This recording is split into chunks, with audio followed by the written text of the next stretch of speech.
تخيلوا واحد بدل ما يشتري شقة مثلا بتحويشة العمر يقرر انه يصرف كل الفلوس دي على حملته الانتخابية. ده كان هاني مرجان، الشاب البالغ 26 سنة وهو مهندس نظم معلومات، أصغر مرشح بمجلس الشعب الجديد. تقرير محمد حكيم.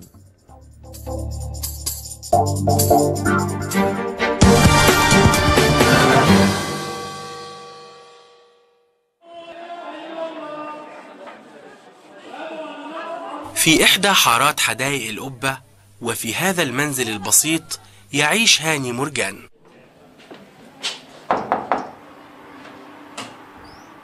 أصغر مرشح لمجلس الشعب حتى اليوم. هاني عمره 26 سنة، تخرج من معهد العباسية وعمل مهندس للحاسب الآلي بإحدى الشركات الخاصة، وهو يقول إن تخفيض سن المرشح من 30 سنة حتى 25 هي فرصة كبيرة للشاب وللمجتمع أيضا.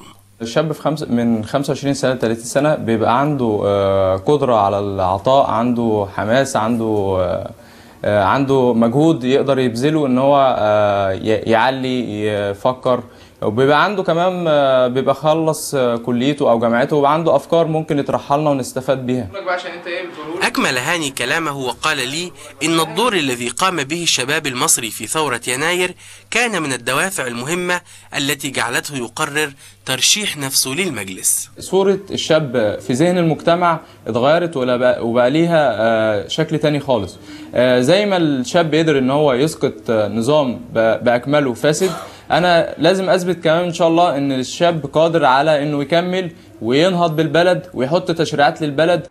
ملامحه الشابة وجسمه الصغير جعلني اتساءل، هل يمكن لشاب في سن هاني أن يتحمل مسؤولية المشاركة في برلمان ينتظر منه أن يصوغ الدستور ويضع شكل المجتمع الجديد؟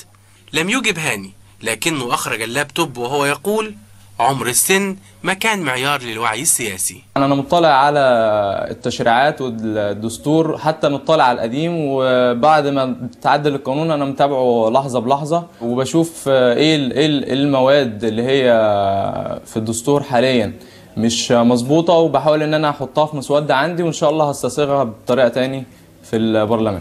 هاني يعيش هو وزوجته وابنه الوحيد في بيت عيلة مع أسرة كبيرة، لذلك كان يدخر منذ سنوات لشراء سكن مستقل. فما جه الموضوع والسن الترشح نزل ل 25 سنة، فقررت ان انا استغل المبلغ اللي هو الصغير ده اللي انا كنت محوشه عشان اقدم بيه على الشقه، استخدمه في الدعايه بتاعتي، وانا شايف ان هو مهما كان المبلغ الصغير بس هيبقى مردوده علينا كلنا وعلى المجتمع وعلى الشباب. قرار قبلته زوجة هاني رغم انها تعرف ان زوجها ممكن ما ينجحش في الانتخابات. كفايه ان هو حاول ان هو يحقق طموح من طموحاته، ولو كل واحد فكر بمنطق ان هو ممكن ما ينجحش يبقى مش هيحقق اي طموح من طموحاته. الناس في المنطقة التي يسكن فيها هاني تتنوع آرائهم ومواقفهم حول فكرة سن المرشح الذي يمكن أن يمثلهم في البرلمان. أدي صوتي لواحد عنده وعي بالحياة وبالسياسة، إنما 25 سنة ده على اسم الثورة ماشي، لكن إحنا عايزين واحد يعني يكون درس الحياة، على الأقل 35 وأنت طالع يبقى عنده تركيز في الحياة وفهم. لو عنده 20 سنة اديله صوتي، بس أهم حاجة يخدم مصر. لو هيصلح حال البلد مش مهم سن صغير ولا كبير. قد تعجب بموقف هاني مرجان وقد تعتبره متحمس أكثر من اللازم، لكن المؤكد أن تجربة هذا الشاب تعكس روح جديدة من المشاركة لم تكن موجودة في الفترة السابقة. محمد حكيم، برنامج مصر الجديدة مع معتز الدمرداش.